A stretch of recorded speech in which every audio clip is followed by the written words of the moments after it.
Velkommen til jordelementet. Det er den sidste live, jeg laver her ud af de 5 elementer, som jeg har lavet den her uge. Og i dag er vi nået til jordelementet. Og af gode grunde, så sidder jeg her på min meditationsplads i dag. Jeg sidder på gulvet for ligesom at komme ind i den her jordelements energi, som jeg forhåbentlig kan inspirere lidt til, hvad det egentlig betyder. Som jeg har sagt i de andre videoer, så er de 5 elementer i kinesisk medicin en lille smule anderledes end horoskop. Elementerne, jeg har undervist før på en astrologiskole, og mange af astrologerne kom bagefter og sagde, at det var spændende ligesom at se det her view på det, og nogle af tingene går igen, og nogle af tingene er en lille smule anderledes. Så følg godt med. Jeg starter med trækkene i dag. I de andre videoer har jeg sagt nogle ting omkring ansigtstrækkene i midten, og nogle af dem til sidst. Men i dag tænkte jeg, at lad os starte med ansigtstrækkene i dag. Fordi ansigtstrækkene i jordelementet er runde træk. Altså en rund næse med lidt kød på, et rundt ansigt, runde øjne. Fordi det ligesom altså symboliserer den her runde energi. Altså jorden er rund. Den her mere, hvad kan man sige, bløde energi, omfavnende energi. Og det er den, som virkelig, som jordelementet altså virkelig sådan symboliserer den her familieenergi, den her nærhed, den her omsorg. Så ansigtstrækkene er altså runde, lidt sul på, ikke sådan fuldstændig benet til. Kropsformen er egentlig har man et ret, hvad skal man sige, man er meget lige her omkring ribbenskanten, man har ikke så meget talje i en jordkrop, og så har man, ja, hvad skal man sige, sådan lidt, ikke sådan nogle tynde ankler, men altså lidt sul på, lidt kød på, lidt kød på anklerne. Og det er et kæmpe jordtræk, så har du det, så kan du godt være glad. Jeg kender mange, der har været kede af deres ankler, men når jeg ser nogle jordelements ankler, bliver jeg sådan jublende glad, fordi jeg synes, det er så smukt, det her med at have naturlig jordelement. Som jeg sagde i går, i videoen i går, der nævnte jeg det her med, at kineserne jo altså lavede det her system, hvor det ligesom skulle være nemmere at være menneske, fordi det er svært at være menneske. Det er svært at forstå sig selv og følelserne og strukturerne. Hvorfor nu reagerer nogen sådan, når jeg reagerer sådan her? Og det er derfor, at de her elementer altså er blevet lavet, eller der er en vis person, der på et eller andet tidspunkt har tappet ind i noget, og altså hævet det her ned, downloadet det her. Så sul på anklerne, en ribbenskant, der er sådan lidt mere lige i det, ikke for meget talje, ikke vildt meget sådan hofter, der går ud, men altså mere lige i det. Det er ikke fordi man er overvægtig, når man har jord. Faktisk har jordelementsmennesker ret mange muskler, så ligesom indenunder, men de er ligesom bløde at se på.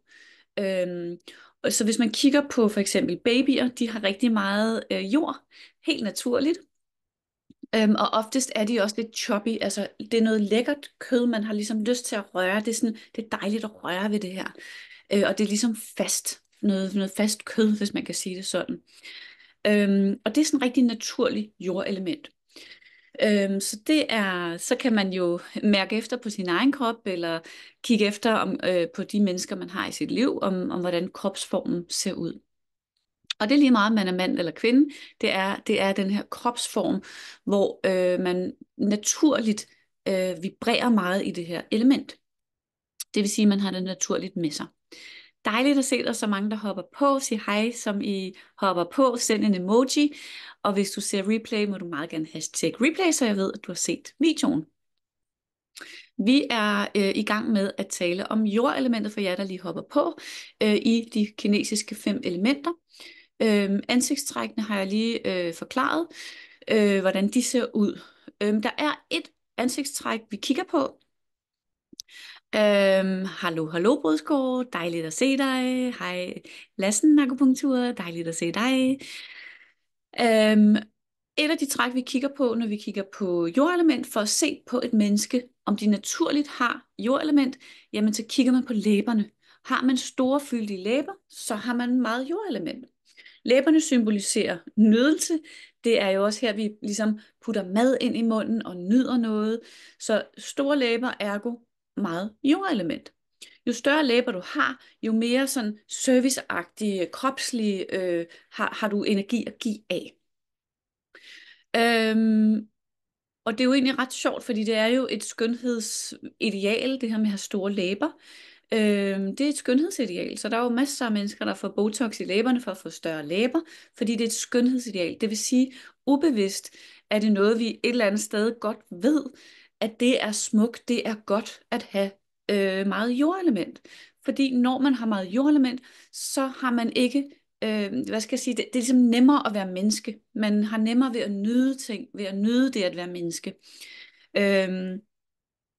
Og det er også en af keywordsene her i jordelementet, og dem, der har meget jordelement, det er nydelse, nydelse, nydelse. De elsker nydelse, de elsker at nyde selskab, mad, venner, fritid, ferier, altså alle de her dejlige ting, som vi jo godt ved er gode.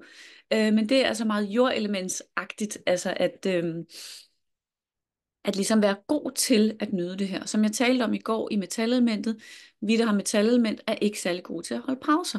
Vi har altid et eller andet på vores to-do-liste, vi skal. Trælementsmennesket er også altid i gang på en eller anden måde. Vandelementet er også i gang, selvom de trækker sig tilbage, så er de altid i gang med at tænke over noget, eller fundere over et eller andet. Og jordelementsmennesket, de er altså bare sindssygt dygtige til at slappe af. Så der er et træk, eller et andet træk, jeg vil fortælle om, og det er altså herude, at man har sådan lidt kød her. At man ikke er sådan helt sunket ind her. Det er ikke så godt i kinesisk ansigtslæsning i hvert fald. Men her, hvis man har lidt kød her, så betyder det, at man har money bags. Og det er, at man er god til at nyde livet, og til at ligesom manifestere de goder, den abundance livet kan give. Som penge og glæde og held og kærlighed. Alle de her ting, som vi gerne vil være abundant i, at vi nyder. Så nydelse, nydelse, nydelse er en rigtig vigtig ting. Taknemmelighed, som vi jo ved i manifestation og i buddhisme og de her ting, det her med at være taknemmelig for, hvad man har, og ikke hele tiden være i fremtiden, og jeg vil have mere, og jeg vil være, for eksempel er metalelement meget ambitiøse, de er altid på vej videre ind i det næste, hvad er det næste, jeg skal, hvor jordelementet har det fint, vi har det dejligt, vi har ikke brug for andet, vi er sammen, vi har det godt. Så jeg elsker jordelementet, jeg elsker jordelements mennesker. Jeg har ikke specielt meget jord selv, så det er noget, jeg virkelig træner, at sådan huske at nyde, huske den her taknemmelighed. Der, hvor vi ikke har særlig meget element, der er det rigtig godt at ligesom prøve at øve, at træne det her op, når det ikke kommer naturligt. Og der, hvor vi har vores naturlige elementer, hvor vi bare er sådan, det bliver man jo selvfølgelig bare ved med. Og det er noget af det, jeg elsker ved kinesisk medicin, det er, at det er ikke sådan, fy, du må ikke, men det er mere tanken om, prøv at putte mere godt ind. Og jo mere godt, og jo flere gode vaner, du putter ind, jo mere de dårlige vaner, de siver ligesom væk naturligt, fordi du har jo ikke tid til så meget på et døgn. Så det er meget mere med at putte det gode ind i livet. Så jordelementet er i hvert fald en rigtig god måde ligesom at komme i balance på. De fleste af os har brug for den her jord, fordi det er det, der gør, at vi har ro i vores nervesystem. Det er det, der gør, at vi har samling i vores nervesystem, i vores krop. At vi tør mærke vores krop, og vi tør være med den, og vi er i nuet. Så hvis vi går lidt dybere ind i jordelementet, så skal vi rette lidt her på min, apropos jord, skulle jeg lige mærke, kunne jeg sidde lidt bedre, og det kunne jeg godt. Så det var lige mit jord, der kom frem, der gerne vil være mere komfortabel. De elsker komfort. Da.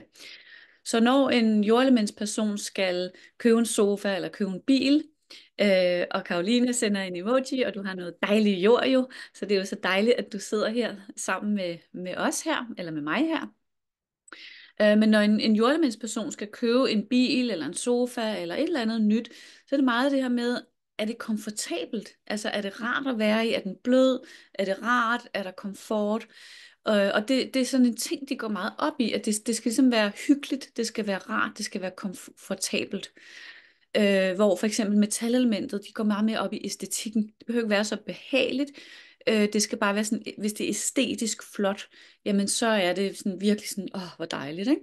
Så der er de her elementer altså lidt forskellige. Jeg plejer at sige, at hvis man har en jordelements ven eller veninde, så er man bare sindssygt heldig, fordi øhm, de er ligesom venner for livet. Så har man ligesom, genkender man noget af det her, jeg siger, og man tænker, det er min ven eller min veninde, der er sådan der. Det er virkelig, virkelig heldigt, at du har sådan en ven, fordi de er nogle virkelig gode venner. De er meget nærende, de er der for the long run. Det er ikke sådan, at de bare skifter deres venner ud. De er virkelig sådan, der skal meget til, før man ligesom slår op med en ven, når man er jord. Så de er, sådan, de er virkelig trofaste mennesker, og ofte ser man også mennesker bliver i deres job længere tid ad gangen. De er meget trofaste over for deres arbejde og deres arbejdsgiver. De er meget trofaste over for deres venner og deres familie. Så det er et virkelig, virkelig smukt træk. Øhm, så en kæmpe klapsalve og en yes win, hvis du har jordelement eller nogle venner, der altså er det her. Fordi det er virkelig, virkelig godt og heldigt for dig, hvis du har en dejlig jordelementsven, som bare støtter dig og er der for livet. Og hvis du er jordelement, og du kan mærke dig selv i det her element, så bare giv dig selv et klap på skulderen, fordi det er altså virkelig et fantastisk element, det her. Så jordelementsmennesker, basically har de rigtig meget brug for den her nærhed, det her community, altså det her med at være samlet. Vi er sammen om det her, den her sammen energi, den elsker de. Altså det er virkelig, virkelig dejligt. Det er derfor, det ligesom er den her familieenergi. Jeg har en kommentar fra Natrabel. Tak for det. Dejligt med kommentar her. Troede jeg var mere jord, indtil jeg hørte beskrivelsen af det fysiske. Det er godt nok svært at regne ud nogle gange. Yes, og det er det også. Og det er fordi, vi har typisk 3 elementer. Så vi har et primært, vi har et sekundært, og vi har en tredje nogle gange. Og der kan du gå ind i min bog og lave den her elementtest, og der kan du se, hvor mange krydser, der bliver lavet henholdsvis det ene og det andet sted, og tælle. Og der, hvor du har flest krydser, det er der, hvor du har mest. Så det kan du prøve. Men du har formentlig jord. Det kan være, at du har jord, og så sekundært har vand, for eksempel, hvis det er det med hofterne, hvis du har sådan lidt mere sådan Marilyn Monroe-figur, så kan du godt have jord som nummer 1, og vand som nummer 2, for eksempel. Ja, tag bogen frem nu. Det er det godt. Jeg elsker det. Skønt, skønt, skønt. Så jord handler altså om det her, den her community feeling, og det er altså dybt inden fra, hvad skal man sige, ens sjæl, der har man den her følelse af, at vi skal være sammen om ting. De elsker det her med at løbe sammen med en veninde hver morgen, eller en ven hver morgen. Det her med at spise sammen, det her med at skabe hygge, det her med, at vi sådan er sammen i hjemmet. Du ved, altså, jeg har faktisk, jeg er jo, hvad skal man sige, jomfru i stjernetegn, så jeg har noget jord i mit astrologiske chart. I mit kinesiske, hvad kan man sige, har jeg egentlig ikke så meget jord, andet end at jeg elsker familie. Jeg elsker familieenergi, jeg elsker, at vi spiser sammen om aftenen, jeg elsker den her, at der ligesom er samlingspunkt i hjemmet. Det er der, hvor mit jord virkelig får lov at blomstre, kan man sige. Ellers har jeg ret meget metal nemlig, hvor at jeg er sådan mere, du ved, i fremtiden og æstetikken og alle de andre ting. Ligegyldigt, nu taler vi ikke så meget om mig, men om jord. Jeg vil bare lige komme med nogle eksempler her. Men det er altså den her nærhed, den her familiefornemmelse, den her følelse.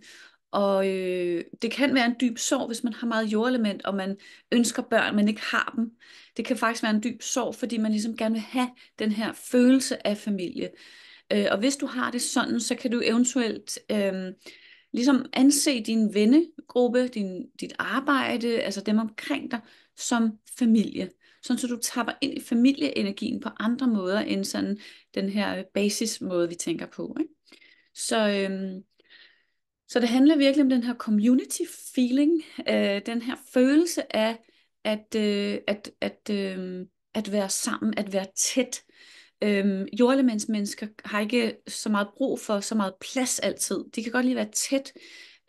Oftest i deres hjem er der også en lille smule rodet, altså fordi der skal være lidt tæt, fordi det føles trygt, når der ikke er for store åbne spaces, men der er sådan lidt tæt. Så derfor så kan der godt være sådan lidt smårodet, og man kan ikke lige finde tingene, og det er jo blandt andet også fordi, at det tager jo tid at rydde op. Og jordelementet kan godt lide at nyde, så det er ikke nødvendigvis en nydelse at rydde op. Så der kan godt være sådan lidt smårodet. Og det er jo, hvad kan man sige, hver sin smag, hver sin ting. Jordelementsmennesker kan også have rigtig svært ved at give slip på ting, hvis de har ubalancer. Det her med at give slip på følelser, give slip på mennesker, give slip på ting. Altså det med at rydde ud i sit hjem og smide ud. Altså det kan faktisk være lidt svært, fordi man kan være enormt nostalgisk omkring ting, fordi jordelementsmennesker knytter sig til deres ting. Altså følelsesmæssigt til for eksempel hvis man er barn og man har en bamse, så er man meget følelsesmæssigt attached til den her bamse. Det kan være, at altså, jeg har for eksempel min søn, han er faktisk blevet meget bedre til det her, men jeg kan huske i starten, når vi skulle sådan rydde ud i hans gamle legetøj og ligesom smide ud, jamen så ville han ligesom sådan, nej, nej, ikke den der, og han havde navngivet alt hans legetøj, de havde navne. Der var en, der hed Skilly. Ej, Skilly, nej, nej, den skal vi beholde. Og der grinede jeg sådan lidt indeni, jeg synes, det var sødt. Men det er jo fordi, han ligesom er sådan, har den her emotional attachment til hans ting, fordi de sådan nærmest bliver personlige, de får et navn, de bliver personlige. Altså, det har jeg aldrig gjort som barn, jeg har aldrig navngivet bamser. Altså, jeg vidste nærmest ikke, man kunne det, før han begyndte at gøre det. Det var sådan noget, ja, det kan man da også. Så der er den her emotional attachment til ting, minder, altså de her minder. Jordelementet kan meget godt lide de her minder, og det her med at jeg husker tilbage, den der gang der, det var så dejligt. Altså sådan, de kan være enormt, hvad kan man sige, emotionelle baglæns, hvis man kan sige det sådan. I går snakkede jeg om metalelementet, som er meget inde i fremtiden. Det er hele tiden sådan, hvad sker der næst, hvad sker der næst, hvad sker der næst? Og der kan man godt være meget sådan future-oriented, som kan være godt til nogle ting, men også glemme at være i nuet. Det der er med jordelementet, det er, at de er meget bagudrettet. Det vil sige, at de kan have svært ved at sige farvel. De kan have svært ved at give slip. Jeg oplever det oftest i min klinik, når jeg har jordelements-mennesker. Jeg synes, I er så dejlige, så det gør jeg slet ikke noget. Men når vi ligesom skal til at gøre færdige, og vi er færdige med behandlingen, og folk skal til at gå, så bliver de. Det er svært at sige farvel. Og de kan blive op til 20 minutter. Hvor de står og snakker ved dørindgangen og lige skal fortælle, og det der med ikke at kunne slippe og sige farvel. Hvor metal og ild, de er sådan, nu skal jeg gå, farvel, og så er de bare ude. Altså det er meget hurtigt. Så det er en meget sjov måde, at vi ligesom er forskellige på den her måde. Så det her med at sige farvel i lang tid, det er meget jordelementsagtigt. Og det er enormt cute, synes jeg. Men det er altså en ubalance, fordi man ikke kan give slip. Så prøv at kigge på andre steder i livet, om det er svært at give slip lad os sige, man har haft et skænderi eller en diskussion eller en eller anden ting med et menneske, en relation, og man ligesom ikke kan give slip på følelsen, jamen, så er det fordi, der er noget ubalance i jorden. Så det her med, at man bliver for klistret i sine venskaber, altså, vi skal snart ses, vi skal snart ses, vi skal snart ses, eller i et parforhold, hvor man sådan er meget, det er fordi, man vil have den her attachment, og der er vi forskellige. Metalementsmennesker kan godt lide lidt plads, jordelementsmennesker kan godt lide at være tæt. Så, og der er ikke noget rigtigt og forkert her. Det er bare forskelligt. Hvis vi kigger på Norden, altså i Danmark og Norge og Sverige, vi er meget mere metalelementsagtige i de her lande, altså i Skandinavien. Det vil sige, at vi er mere kolde i det. Vi taler ikke, vi rører ikke lige så meget. Vi taler ikke til hinanden så meget på, altså i fremmede, du ved. Jeg taler faktisk tit til fremmede mennesker, men det er ikke så normalt at gøre i Danmark. Og det gør man mere for eksempel i varme lande, altså hvor man bare lige chitchatter lidt og snakker lidt og lige rører en fremmed. Altså hvis man gør det i Danmark, så kigger folk på en. Altså sådan, de er virkelig sådan, hvad laver du? Du rørte ved mig. Så det er altså, det ligger også i vores lande, den kultur vi har, den sociologi vi har, det ligger meget i dansk mentalitet at være metal. Derfor kan man jo sagtens være jordelement alligevel. Så får jeg et spørgsmål her fra Mille, hvordan kan man ændre på en jordubalance? Man skal have noget akupunktur. Det er rigtig svært selv ligesom at gå ind og ændre på det. Så det er jo selvfølgelig noget med ens mindset, at man kan jo selvfølgelig begynde at prøve at rydde ud og prøve at få mere metalelement ind. Der kan man gå ind og kigge på videoen fra i går, eller nogle af de andre videoer, få nogle af de andre elementer ind på livet. Men altså, akupunktur er det, som går ind og balancerer dine elementer, og hvis du samtidig hjemmefra også arbejder med det, jamen så er det en rigtig god måde ligesom at få balance igen. Børn har rigtig meget jord tit. De har brug for tryghed. Og det er et andet kendetegn på jordelementet, det er, at man har brug for at føle sig tryg. Man kan ikke lide forandringer. Ikke for mange forandringer på én gang, ikke for store forandringer på én gang. Og det er altså også jordelementet, det her, at det skal helst gå lidt langsomt. Så nu skal jeg forhåbentlig til at have klinik igen her til efteråret og flytte sammen med min kæreste sådan i nogle af de samme måneder. Så jeg har tænkt mig at lave sådan en mere jordelementsagtig flytning, hvor jeg gør det lidt langsomt flytter hjem til ham med mine ting lidt, og så får jeg klinikken, sådan så at det ikke bliver sådan en kæmpestor flytning på én gang, fordi det vil hjælpe mit jordelement, at jeg ligesom gør det lidt mere stille og roligt, så jeg kan nå at lande i det. Fordi jordelementets to organerne, og de kommer her, det er milt og mave. Så milten og maven handler jo selvfølgelig om fordøjelse. Og derfor så kan jordelementet have svært ved ligesom at fordøje nye situationer. Det tager dem lidt tid at vende sig til noget nyt. Og det er bare sådan, det er. Og det er helt fint, at det er sådan. Men derfor er det også rigtig vigtigt, at man stadigvæk gør tingene, at man ikke holder op med at lave forandringer, men man gør det på en måde, sådan så at det sker i et tempo, som man kan følge med i. Og Lassens akupunktur siger, at det er så sjovt. Synes ikke, jeg ligner et jordmenneske, men kan høre, at jeg alligevel indeholder en del. Ja, man kan nemlig godt have nogle af de her elementer med sig alligevel som tendens, og det er så fint og sjovt, altså fordi vi er så alsidige også mennesker. Og hej Tine, dejligt du ser med. Forresten Tine her, rigtig god zoneterapeut, hvis man kan lide zoneterapi, og man ligesom leder efter en zoneterapeut, så Tine, som lige har hoppet på, super duper dygtig. Så det vil jeg helt klart anbefale, der går jeg selv nemlig. Og det var lidt jordagtigt det her, og det er jo fordi det er det jordmennesker gør. Det er, man giver videre, man er et community, man har det ikke sådan, det er mit, det er kun til mig. Så det der med at dele ud og, mærke hinandens energi, det er også meget jordelementsagtigt. Jeg tænkte engang over det, det kom helt af sig selv. Men altså den her nærhed, den her familie, det her community, det her med at dele, altså det kan jordelementsmennesker rigtig godt lide. Vil du smage? Det er meget jordelementsagtigt. Man sidder og spiser noget lækkert. Vil du smage? Det er ikke altid mennesker kan lide at bytte spyt med hinanden. Der har man det sådan lidt, jeg vil ikke smage, du har lige slikket på den. Og det er ikke fordi man er fin på den eller noget som helst, og det er ikke fordi der er nogle andre der er ulækre. Vi er bare forskellige, hvor jordelementsmennesker er bare meget sådan nurturing på den her måde, ikke? Så det er altså mildt og mave. Det handler om fordøjelse, både fysisk fordøjelse, men også mental fordøjelse. Det her med at kunne koncentrere sig. Så har du svært ved at koncentrere sig, kan du ikke læse en hel bog for eksempel, så er det dit jordelement, der er i ubalance.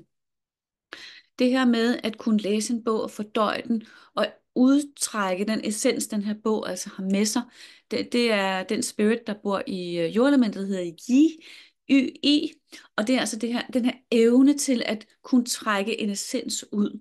Så når du har set den her video, så forhåbentlig på den anden side af videoen, vil du sådan ligesom kunne udtrække en essens af det, jeg har siddet og talt om. Og så har du brugt din Yi, altså din jordspirit, til at udtrække en essens, og ligesom forstå essensen af det her jordelement. Så det er det, som jordelementet gør. Det fordøjer ikke kun mad, men altså også oplevelser, bøger, film, relationer. Altså det med at kunne udtrække noget og ligesom se, okay, det var det, jeg kunne bruge det til. Det er en meget, meget speciel evne at kunne. Det er en vigtig evne at kunne. Så har man ligesom, stress, hjernerystelse, noget andet, så ved den her essens kan den godt blive sådan, lidt ubalanceret, fordi at vi jo prøver at fordøje nogle andre ting samtidig. Så det her med at fordøje for meget på én gang, er ikke så godt for jordelementet. Og apropos det, sådan noget med skærmtid, at man sidder og ser skærm. Nu sidder jeg jo på skærmen, og jeg synes, det er dejligt, du sidder her. Men prøv at være varsom med, hvad er det, du tager ind? Hvad er det for nogle film, du tager ind? Hvad er det for noget information? Sidder du og swiper hele dagen lang på Instagram og Facebook uden grund? Jamen det ødelægger din Yi, det ødelægger altså den her fordøjelsesproces i den mentale del af dit energisystem. Og børn også. Det er rigtig vigtigt, at de også ligesom får en pause omkring sådan det her med hjernen og koncentrationen og alle de her ting. Jeg har lige en hund, der gør i baggrunden. Jeg håber, I stadig kan høre, hvad jeg siger. Men det er altså også en ting, ligesom at være lidt sådan opmærksom på. At fordøje situationer, at fordøje følelser, at fordøje, altså alt hvad vi tager ind i vores mentale, det skal jo fordøjes. Så sørg for at få de ting ind, som du gerne vil have, ligesom du gerne vil have god nærende mad ind, men så vil du også gerne have god nærende mental stof ind. Så det er også en ting, ligesom man lige skal tænke over i forhold til ens fordøjelse. Så er man overvægtig, vil man gerne tabe sig, men så er det ikke, mener jeg, at det ikke kun er maden, det er også alt det andet, du tager ind. Så det er rigtig vigtigt ligesom at holde et rent felt omkring det mentale, såvel som din kost, altså at det også er nogle rene økologiske råvarer og så videre, så videre, så videre omkring kost. Og der kan du gå ind i min bog. Der står lidt omkring kost, hvis du gerne vil vide mere om det. Og det er altså min face reading bog, som du kan låne på biblioteket eller købe online. Ja, jeg ved ikke, om I har flere spørgsmål. Hvis I har nogle spørgsmål, må I meget gerne komme med dem nu. Fordi ellers så hopper jeg af lige om lidt nemlig. Så det er jordelementet. Har man spørgsmål til kroppen, ansigtstræk, noget omkring balancer og ubalancer, så sig endelig frem. Okay, Natrabel siger, nu har jeg taget testen. Ej, hvor er du god. Og jeg fik flest jord, men næsten lige så mange ild. Jeg tænkte faktisk, fordi da du sagde, jeg har taget den, så tænkte jeg, det er ikke særlig jordagtigt at være så hurtigt. Det er meget hurtigt, at du fra at jeg tror den pauser nu, sådan nu er vi tilbage. Fra at jeg sagde det der, du hentede bogen, og du har lavet testen allerede, det er totalt ild, fordi ild er hurtigt. Det er sådan her hurtige ild. Så der er også noget ild i dig. Og så siger du, men hvad hvis det kropslige ikke lige passer? Okay, men så ulyden forsvandt for mig, det gjorde den også for andre. Yes, den er tilbage nu. Du har formentlig et tredje element, som ligger og venter på at blive fundet, vil jeg tro. Det er garanteret der, dine potentialer også ligger. Så jeg vil tro, der ligger noget andet kropsligt. Når man begynder at komme ind i balance, så begynder ens krop faktisk også at forme sig i forhold til ens element, så det er egentlig ret sjovt. Hvad var det med at tænke på? Jo, så tænkte jeg på, at jord og ild er nogle fantastiske elementer sammen, fordi ild er hurtigt, det er spicy, det kører, det har masser af vibration, det har masser af karisma, det har masser af energi med sig og varme med sig.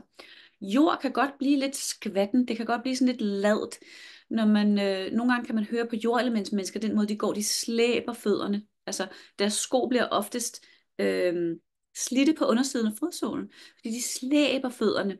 Så der kan godt komme sådan lidt tung energi, en lidt doven energi, en lidt, hvad kan man sige, sådan en tyngde på en eller anden måde, en opgivende energi, hvis man har ubalance i sit jordelement. Og der er ilden altså sindssygt god, fordi den får lige sat balance i det her med, at det så lige går lidt hurtigt, og lige bliver løftet, og lige får lidt sådan energi. Så jord og ild er nogle fantastiske elementer at have sammen. Kæmpe tillykke. Det er vidunderligt, du har de her to elementer sammen. Det er virkelig, virkelig, virkelig godt, fordi man kan have rigtig meget ild, som er enormt karismatisk, men hvis man ikke formår at fokusere den her ild, via sin mål, eller via noget jord, eller via noget, som er sådan lidt mere håndfast, så kan det faktisk være ret svært at have ild, for man kan brænde sig selv op. Så det er fantastisk at have blandingen vand og ild for eksempel, eller jord og ild. Rigtig gode blandinger. Det er også rigtig fint at have noget træ med ind, ikke for meget, fordi det er to yang-energier, hvis det er ild og træ, så har man virkelig brug for noget jord i sidste ende, men med noget fokus og noget mål også, som ligger i træelementet. Duk, duk, duk. Så har vi et andet. Ej, hvor er det dejligt med de her spørgsmål. Hvilke ubalancer er det mest typisk, du ser hos mennesker, der har jord som primært element? Jamen, det er bekymring. Det er overvægt. Det er sådan en opgivenhed. Hvor skal jeg hen? Sådan, jeg kan ikke overskue det. Altså sådan, det der med, hvor er det, jeg skal hen? Altså fordi de har svært med det der med fremtiden.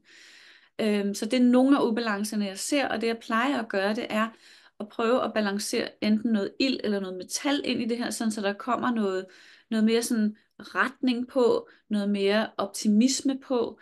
Øhm, men det er jo forskelligt fra menneske til menneske, hvor ubalancen ligger, hvordan de ligger. Nogle gange er de også forbundet med nogle traumer, så jeg kigger det hele igennem for at ligesom få ryddet ordentligt op, ikke? Så ja, Natrabelle sender en grinesmiley. Øh, det var godt. Jeg håber, det var fordi det resonerede, det jeg sagde. Nu er klokken 1:00 dut, og vi har siddet i en halv time nu. Så nu tænker jeg, at jeg vil hoppe af. Hvis der er noget på falderebet, man lige vil spørge om, så kan man lige gøre det. Det er altså de 5 elementer, jeg har været igennem den her uge. Og i morgen har jeg face reading workshop med manifestation. Det er jo en meget kraftfuld dag i dag, det er Lions Gate Portal, så det er en meget, meget kraftfuld dag at manifestere, at arbejde med spirituel energi, at forstå ting om sig selv, at få oplysning rigtig godt i dag, i morgen og indtil 12. Det er rigtig fint at arbejde med nogle af de her ting. Så man er velkommen i morgen på mit workshop på Vesterbro, det er fra 4 til 8. Tag en ven med, så får du lidt rabat på din billet. Og hvad var det mere at tænke på? Jo, så har jeg jo face reading uddannelsen, der starter den 31. august, hvor vi jo selvfølgelig går i dybden med alle de her elementer, og du får mulighed for virkelig at lære dig selv at kende, virkelig få balanceret dig selv, og også hjulpet andre mennesker med den her balance her. Lad os snakke punktur siger, hvad skal jeg gøre for at styrke? Hvad skal man gøre for at styrke sit ildelement? Glæde, at komme ind i hjertet, mærke glæde. Ægte glæde inden fra hjertet. Altså, og du kan gå ind på min hjemmeside og så hente den, der hedder Træk sjælen hjem. Det er en meditation, der ligesom går ind, og ligesom, hvor du kommer ind i det her hjertehulrum, så du kan gå tilbage og høre i videoen, jeg har lavet her for nogle dage siden. Der taler jeg om det. Men altså glæde, find noget, der gør dig glad, og noget, der bevæger os. Altså dans, musik, altså noget, der ligesom kan bevæge. Og så det her legebarn, det her indre legebarn, altså finde det frem. Så for eksempel at lave sådan noget indre barn, oplevelser, meditationer, det kan være virkelig hjælpsomt, ikke? Så var der et andet spørgsmål her. Mille siger, jeg har meget metal og meget lidt jord. Hvad vil være godt at praktisere? Nydelse. Simpelthen at gå ind i nydelse, når du spiser. Så prøv bare at sidde og være i nuet og bare nyde den her smag. Når du er sammen med venner, så prøv at lade være med, hvad skal jeg bruge det her til? Hvad skal vi snakke om? Altså, at der ligesom er fart på feltet, frem, planlægge. Nu kender jeg dig, så jeg ved jo, det er jo også en del af din overlevelse at gøre det her, og det er jo også en del af dit arbejde jo. Så det er jo et potentiale, men prøv ligesom at komme tilbage ind i nydelse og nuet, og ligesom bare være, og bare mærke, jeg er tryg. Det tror jeg vil være nogle gode små hands-on råd, jeg vil give dig herfra. Så i næste uge kommer jeg til at lave hele muligheden på engelsk, for dem, der er engelsktalende. Så der har man mulighed for at hoppe på igen, hvis man har lyst. Og ellers så håber jeg, at vi ses til mit workshop i morgen, fredag, eller på Face Reading School, eller på en anden live her næste uge. Så jeg håber, du får en rigtig dejlig torsdag den 8. Lions Gate Portal, og at du får mediteret, og du får manifesteret de dejlige ting, som du gerne vil have i dit liv. Jeg sender dig masser af kærlighed, masser af jordelement herfra. Hej!